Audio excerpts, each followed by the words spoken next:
Hello kids, let's start with the English subject Papa Panova's Special Christmas, lesson 4.6. It was Christmas Eve and although it was still afternoon, lights have begun to appear in the shops and houses of the little Russian village for the short winter day was nearly over. Excited children scurried indoors and now only muffled sounds of chatter and laughter escaped from closed shutters. Old Papa Panova, the village shoemaker, stepped outside his shop to take one last look around. The sounds of happiness, the bright light, and the faint but delicious smells of Christmas cooking reminded him of past Christmas times. When his wife had still been alive and his own children little. Now they had gone. His usually cheerful face with the little laughter wrinkles behind the round steel spectacles looked sad now.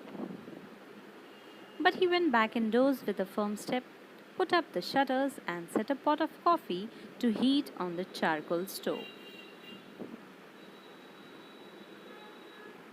Then, with a sigh, he settled in his big armchair. Papa Panova did not often read, but tonight he pulled down the big old family Bible and slowly tracing the lines with one forefinger. He read again the Christmas story. He read how Mary and Joseph, tired by their journey to Bethlehem, found no room for them at the inn. So that Mary's little baby was born in the cowshed. Oh dear, exclaimed Papa Panova. If only they had come here. I would have given them my bed and I could have covered the baby with my patchwork quilt to keep him warm. He read on about the wise men who had come to see the baby, Jesus, bringing him splendid gifts. Papa Panova's face fell. I have no gift that I could give him, he thought sadly. Then his face brightened. He put down the Bible, got up, and stretched his long arms to the shelf high up in the little room. He took down a small, dusty box and opened it. Inside was a perfect pair of tiny leather shoes.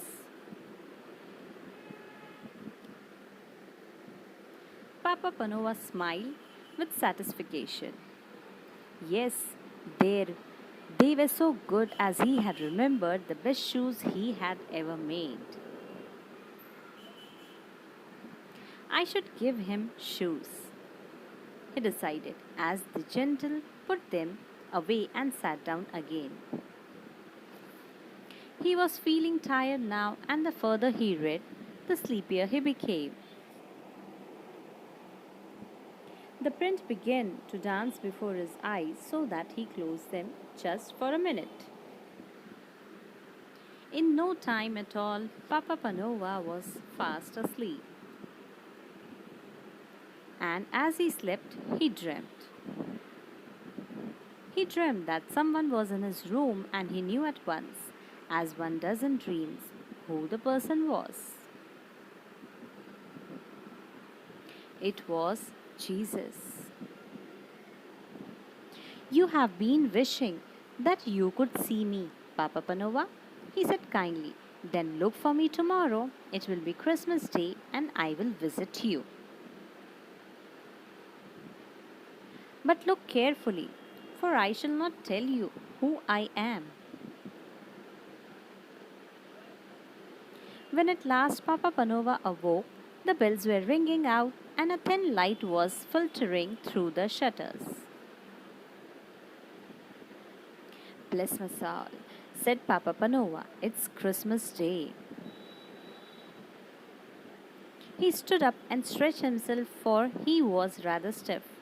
Then his face filled with happiness, as he remembered his dream. This would be a very special Christmas after all, for Jesus was coming to visit him. How would he look? Would he be a little baby as that first Christmas?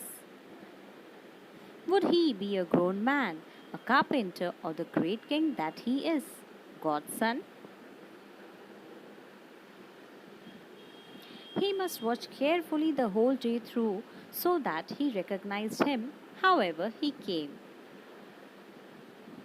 Papa Panova put on a special pot of coffee for his Christmas breakfast, took down the shutters and looked out of the window.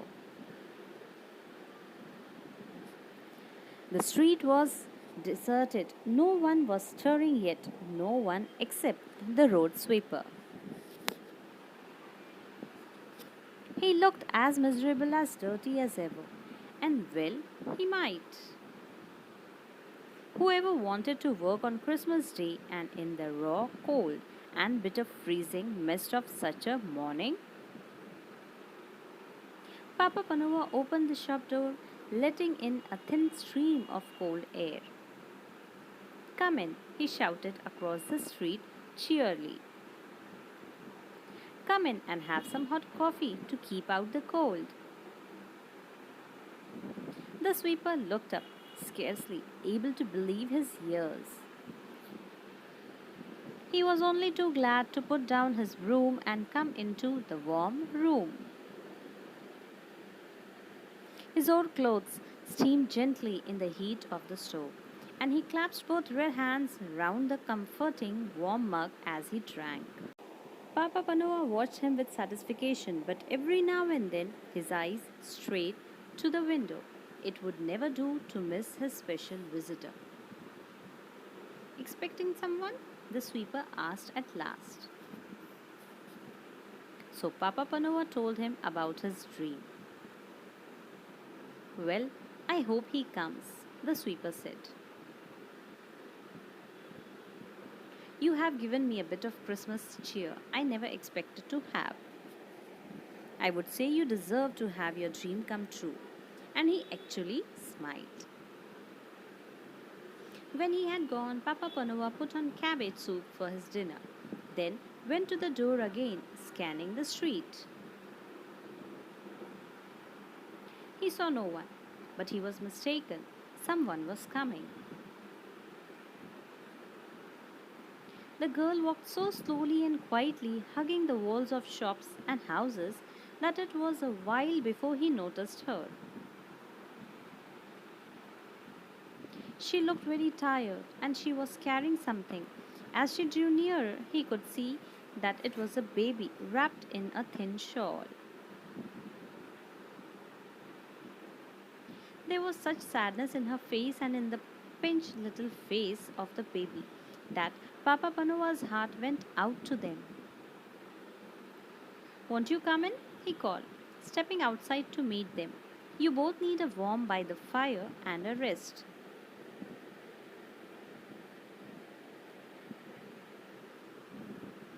The young mother let him shepherd her indoor and to the comfort of the armchair. She gave a big sigh of relief. I will warm some milk for the baby, Papa Panova said. I have children of my own. I can feed her for you. He took the milk from the stove and carefully fed the baby from a spoon, warming her tiny feet by the stove at the same time. She needs shoes, the cobbler said.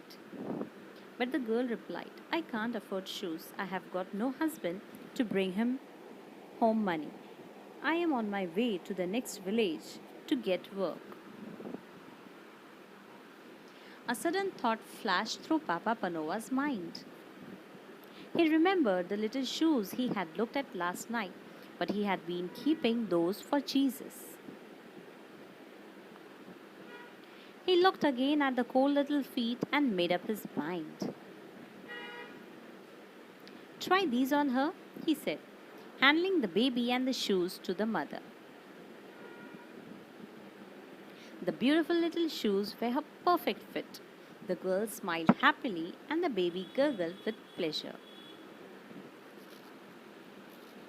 You have been so kind to us, the girl said when she got up with her baby to go. May all your Christmas wishes come true. But Papa Panova was beginning to wonder if his very special Christmas wish would come true. Perhaps he had missed his visitor. He looked anxiously up and down the street. There were plenty of people about, but they were all faces that he recognized. They were neighbors going to call on their families. They nodded and smiled and wished him Happy Christmas. Or beggars, and Papa Panova hurried indoors to fetch them hot soup and a generous hunk of bread. Hurrying out again in case he missed the important stranger. All too soon the winter dusk fell. When Papa Panova next went to the door and strained his eyes, he could no longer make out the passers-by. Most were home and indoors by now anyway. He walked slowly back into his room at last, put up the shutters, and sat down weary in his armchair.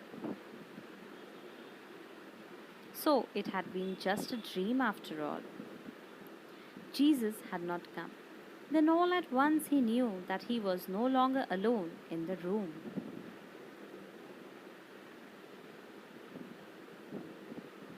This was not a dream, for he was wide awake. At first, he seemed to see before his eyes the long stream of people who had come to him that day. He saw again the old road sweeper, the young mother and her baby, and the beggars he had fed. As they passed, each whispered, "Didn't you see me, Papa Panova?" "Who are you?" he called out, bewildered. Then another voice answered him. It was the voice from his dream, the voice of Jesus. "I was hungry and you fed me," he said. "I was naked and you clothed me. I was cold and you warmed me. I came to you today in every one of those you helped and welcomed." Then all was quiet and still. Only the sound of the big clock ticking could be heard. A great peace and happiness seemed to fill the room, overflowing Papa Panova's heart until he wanted to burst out singing and laughing and dancing with joy. So, he did come after all, was all that he said.